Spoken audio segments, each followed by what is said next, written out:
Assalamualaikum teman-teman. Jadi hari ini aku bakalan bikin tutorial gimana caranya buat dapetin sertifikat internasional. Nah, ini salah satu contoh sertifikatnya, ada dari Yonsei University, ada dari California University, dan lain-lain. Pokoknya itu bisa kita dapetin dengan gratis dan pastinya materinya itu berguna banget buat kita, buat ningkatin skill kita dan pengetahuan kita. Dan kabar gembiranya lagi, kita tuh bisa ngakses materi ini tuh di mana aja dan kapan aja selagi ada koneksi internet pastinya. Oke, daripada kelamaan, langsung aja kita ke tutorialnya. Oke guys, jadi langkah yang pertama adalah kalian buka dulu browser kalian. Kalau di sini aku rekomendasiin pakai Google Chrome karena dia bakalan bisa translate dari bahasa Inggris ke bahasa Indonesia kalau misalkan situs yang kita kunjungin itu dalam bahasa asing gitu atau dalam bahasa Inggris. Jadi auto translate. Nah, kalau udah dibuka browsernya, kalian tinggal ketik di atas coursera.org. Nah, nanti bakal muncul tampilannya kayak gini. Terus kalian bisa langsung klik join for free yang ini. Nah, nanti tampilannya bakal kayak gini. Di sini kalau kalian belum punya akun, kalian bisa daftar, bisa masukin nama lengkap, email, dan juga password, atau kalau mau cepat langsung aja klik lanjutkan dengan Google, nanti tinggal pilih akun Google kalian yang mau dijadikan sebagai akun Coursera. Nah, karena di sini aku udah punya akun, jadi tinggal di klik login yang di bawah ini.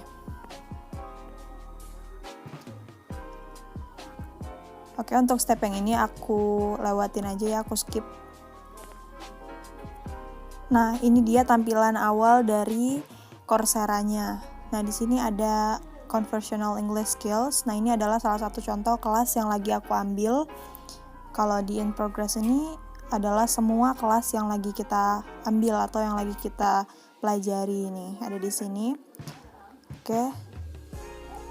Dan informasi aja buat kalian yang kalau nggak suka versi webnya, kalian bisa download aplikasi Coursera-nya di Play Store, itu udah ada dan itu lebih gampang banget buat digunain. Nah, kalau udah masuk kayak gini, sekarang kalian tinggal pilih kelas apa yang mau kalian pelajari.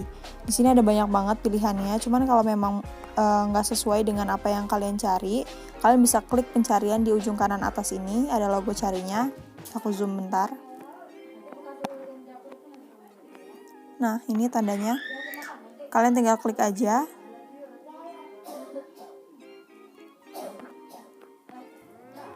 Aku lebih suka tampilannya jadi situs desktop karena dia bakalan lebih nyaman sih kalau menurutku kalau pakai situs desktop ini. Nah, kalau kayak gini tinggal kalian cari aja. Misalnya kelasnya adalah kelas bahasa Korea. Kayak gini. Tinggal di search. Nah, bakalan tampil banyak banget pilihan tentang bahasa Korea. Nanti kalian tinggal pilih aja kelasnya. Tuh, ada banyak banget. Aku contohin yang paling atas ya. First Step Korean ini.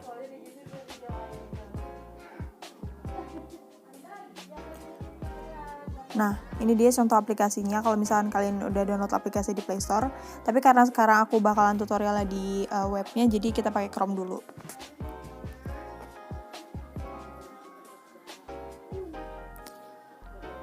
Nah, ini maksudku kalau tampilannya ponsel tuh kayak gini, jadi kurang luas gitu. Aku lebih suka yang situs desktop. Kayak gini. Jadi lebih jelas dan lebih besar aja gitu tampilannya. Nah, kalau misalkan udah kayak gini, kalau kalian mau bayar kelasnya, buat dapetin sertifikat, kalian tinggal klik yang enroll for free ini, yang warna biru. Nah, di sini ada pilihannya. Kalau mau bayar, dia harganya segitu. Terus kalau misalkan nggak mau bayar, dia bisa, kamu bisa ikutan kelasnya, tapi kamu nggak bakalan dapet sertifikatnya gitu. Jadi cuman belajar-belajar aja. Kalau mau bayar ya tinggal di continue aja. Tapi di sini tutorialnya adalah yang versi beasiswa atau versi gratisnya gitu ya kelasnya. Di sini kita fokus ke financial aid available ini. Nah, di sini kita klik aja. Lalu klik yang continue to the application. Nah, kalau udah kayak gini, tinggal kalian klik aja. Oke, sebentar aku translate ke Inggris lagi. Nah, kalau udah kayak gini tinggal diklik aja dua-duanya di checklist. Terus tinggal di copy aja tulisan yang I agree to the terms above ini.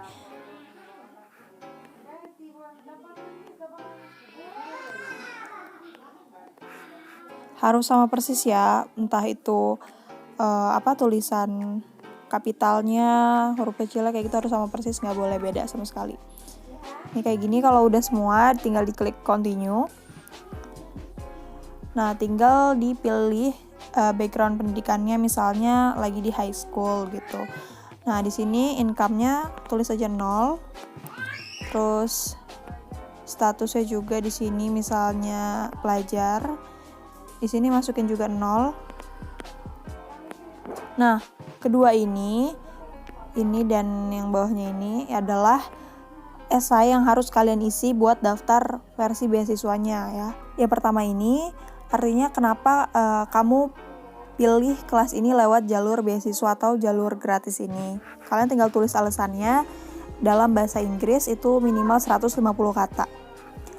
Kalau misalkan kalian kesulitan untuk nulis dalam bahasa Inggris, kalian tinggal gunain fitur Google Translate dan situ tinggal kalian tulis bahasa Indonesia, nanti dia otomatis ke bahasa Inggris kayak gitu. Nah, ini yang kedua, artinya gimana sih kursus ini bisa membantu kamu mencapai goals karir yang kamu pengen gitu. Apa aja sih gitu benefitsnya, manfaatnya dari kursus ini ke karir kamu, ke goals kamu kayak gitu. Kamu bisa tulis di sini 150 kata paling sedikit dalam bahasa Inggris. Nah, kalau udah semuanya, esai dua-duanya udah diisi, kalian tinggal klik yang ini, yes dan no, ini tinggal diklik yang no ya. Pilih yang no. Udah gitu di sininya ditulis I will not be able to pay back the loan. To pay back the loan. Nah, kayak gini. Jadi kita nggak bakalan bayar pakai pinjaman gitu-gitu. Kalau udah tinggal di checklist yang I'm not a robotnya ini, lalu di submit application. Kayak gitu. Nah, kenapa ini merah? Karena belum aku isi. Walaupun misalkan udah diisi, tapi dia belum nyampe 150 kata, dia nggak bakalan bisa ke submit karena syaratnya minimal 150 kata dalam bahasa Inggris kayak gitu.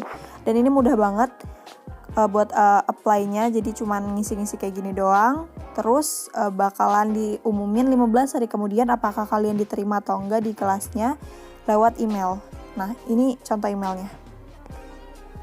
Nah, ini dia contoh emailnya. Kalau misalkan kalian udah submit financial aid-nya, dia bakal kayak gini. Tuh, ini nama kelasnya dikasih tahu dan kapan pengumumannya. Kalau di sini tanggal 18 September untuk kelas aku yang sebelumnya. Dan ini contoh-contohnya kalau misalkan kita udah daftar dan laporannya udah masuk kayak gitu. Nah, gimana sih email kalau misalkan kita udah keterima? Nah, kayak gini nih emailnya. Nah, ini adalah contoh dari email kalau misalkan kita udah diterima di kelasnya. Tulisannya itu approve. Kayak gini. Nah, jadi kita tinggal go to the course-nya aja. Jadi kita tinggal belajar. Tuh. Nah, kayak gini. Dan dia sesuai ya, tadi pengumumannya katanya tanggal 18 September. Berarti memang di tanggal itu setelah 15 hari kemudian baru muncul pengumumannya gitu. Oke, langsung aja aku contohin gimana sih kelasnya. Kita klik aja go to the course.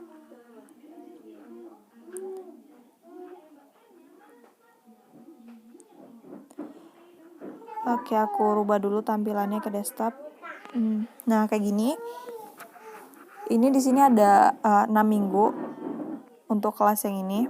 Cara buat lihat berapa minggu kita belajar bisa lewat yang garis ini, timeline ini, atau yang di garis 3 ini. Nah, di sini ada 6 week atau 6 minggu kita belajar. Nah, setiap minggunya itu punya materi dan tugas-tugasnya sendiri. Ada yang tugasnya itu esai, ada juga yang pilgan, ada juga yang nantinya kita bakalan nge-review tugas dari teman-teman kita yang dari luar negeri juga. Pokoknya yang sama di kelas ini kayak gitu. Jadi macam-macam banget. Kalau misalnya kita udah berhasil nyelesain semua tugas-tugasnya, maka kita bakalan dapat email yang berisi sertifikat. Nah, ini aku bakal tunjukin contoh email tentang sertifikatnya. Ini adalah contoh dari email yang berisi sertifikat kita. Tuh kayak gini. Tinggal di view sertifikat dan nanti kita download aja deh. Udah jadi. Kalau misalnya kalian penasaran sama tampilan dari aplikasinya, ini aku buka. Jadi dia tampilan tuh kayak gini, lebih enak sih menurut aku. gitu. Ini misalkan kita udah berjalan sampai mana kursusnya, ini dikit lagi selesai. Nih kalau misalkan di minggu pertama kita udah selesai, bakal ada tanda completenya. Minggu kedua, minggu ketiga, seterusnya kayak gitu. Nah, di sini ada 7 minggu. Jadi setiap kelas itu punya minggu yang berbeda-beda gitu. Ada yang 7 minggu, ada yang 4 minggu, ada yang 6 minggu. Dan setiap minggunya itu tugasnya beda-beda. Ada yang cuma 1, ada yang 5 bahkan gitu. Jadi beda-beda tergantung dari kelas itu sendiri. Nah, tugasnya juga tuh nggak cuma sekedar yang tadi aku sebutin aja, tapi kita bakalan disuruh bikin buat video juga, buat presentasi kayak gitu. Dan ini pembelajarannya pakai video dan juga teks, jadi benar-benar jelas banget. Buat teman-teman yang masih ngerasa kesulitan kalau misalkan belajarnya dalam bahasa Inggris, kalian bisa gunain yang namanya YouDictionary. Itu aplikasinya bisa translate kalau misalkan kalian nggak ngerti bahasa Inggrisnya atau nggak ngerti terjemahannya apa sih gitu. Kalian bisa pakai YouDictionary. Nah, ini nih contohnya, ini adalah YouDictionary yang biasa aku gunain. Kalau misalkan aku nggak paham apa sih artinya gitu, aku bisa pakai bantuan YouDictionary ini. Dan itu benar-benar ngebantu banget supaya aku bisa dapetin semua sertifikat ini. Jadi sambil belajar bahasa Inggris, sambil belajar juga materi-materi lain gitu. Jadi sekaligus belajar gitu loh. Nah, di sini kalau misalkan kelas-kelasnya yang udah kalian selesain. Oke, segitu dulu info dari aku. Semoga tutorial ini bisa bermanfaat buat kalian semua. Karena sertifikatnya pasti bakalan berguna banget buat karir kalian nanti ke depannya. Karena ini udah skala internasional. Oke, thank you for watching.